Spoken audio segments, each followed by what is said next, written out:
नमस्कार दोस्तों। हर इंसान अपनी ज़िंदगी में एक सफल आदमी बनना चाहता है और अपने लक्ष्य की प्राप्ति भी करना चाहता है।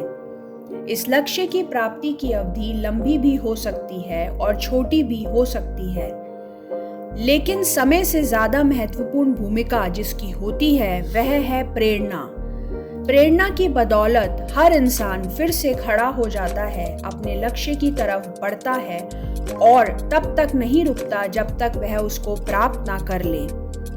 दोस्तों, अपने अंदर एक जुनून और जज्बा लाइए जो सिर्फ आपको विजय हासिल करने के लिए सहायक हो। आज मैं आप सभी के साथ 2 प्रेरक कहानियां साझा करना चाहती हूं, जो कि इस प्रकार हैं। हमारे रास्ते में बाधा, अवसर। प्राचीन काल में एक राजा था जिसने सड़क पर एक बड़ा सा पत्थर रख दिया। फिर वह छिप गया और देखता रहा कि क्या कोई पत्थर को रास्ते से हटाएगा। राजा ने बहुत देर तक वहां देखा तो रास्ते से कई धनी व्यापारी और दरबारी निकले, लेकिन पत्थर के चारों ओर देखते हुए वहां से चले गए। बहुत से लोगों ने राजा पर सड़कों को साफ ना रखने का आरोप लगाया, लेकिन उनमें से किसी ने भी पत्थर को रास्ते से हटाने के लिए कुछ नहीं किया। तभी एक किसान अपनी सब्जियों का बोरा लेकर वहां से निकल रहा था। पत्थर के पास पहुंचने पर किसान ने अपना बोरा रख दिया और पत्थर को सड़क से धकेलने की कोशिश करने लगा। काफी मशक्कत करने के बाद आखिरकार उसे सफलता मिल गई। जब किसान अपनी सब्जियों का बोरा लेने वहां वापस गया तो उसने देखा कि सड़क पर एक पर्स पड़ा है जहां पर पत्थर था।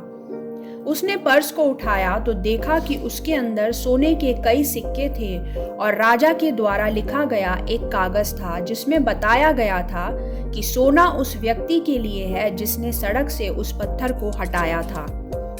दोस्तों, इस कहानी से हमें ये शिक्षा मिलती है कि जीवन में हमारे सामने आने वाली हर बाधा हमें अपनी परिस्थितियों को सुधारने का अवसर देती है, और जबकि आलसी लोग शिकायत करते हैं, दूसरे अपने दयालु हृदय, उदारता और काम करने की इच्छा के माध्यम से अवसर पैदा कर लेते हैं। दूसरी कहानी है दोस्तों एक तितली की, जो कि उसके संघर्ष के बारे में है। एक आदमी को एक तितली का कोकून मिला। वह छोटा सा था। वह उसे लेकर बैठ गया और कई घंटों तक तितली को देखता रहा, क्योंकि वह अपने शरीर को उस छोटे से कोकून में से निकालने के लिए संघर्ष कर रही थी। उसने देखा कि वह काफी संघर्ष कर रही थी और कुछ टाइम बाद उसे ऐसा लगा कि वह तितली वहां अटक गई है। तो उस आदमी ने तितली की मदद करने का फैसला किया और उसने एक कैंची की मदद से कोकून को काट दिया। तितली वहां से निकल गई, लेकिन उसने देखा कि उसका शरीर सूजा हुआ था और उसके पंख छोटे और सिकुड़े हुए थे। उस आदमी ने इस बारे में ज्यादा ध्यान नहीं दिया और वहां पर बैठकर प्रतीक्षा करने लगा।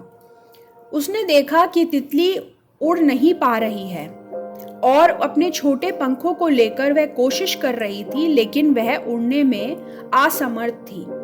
तितली ने अपना शेष जीवन उड़ने में असमर्थ छोटे पंखों और सूजे हुए शरीर के साथ रेंगते हुए बिताया।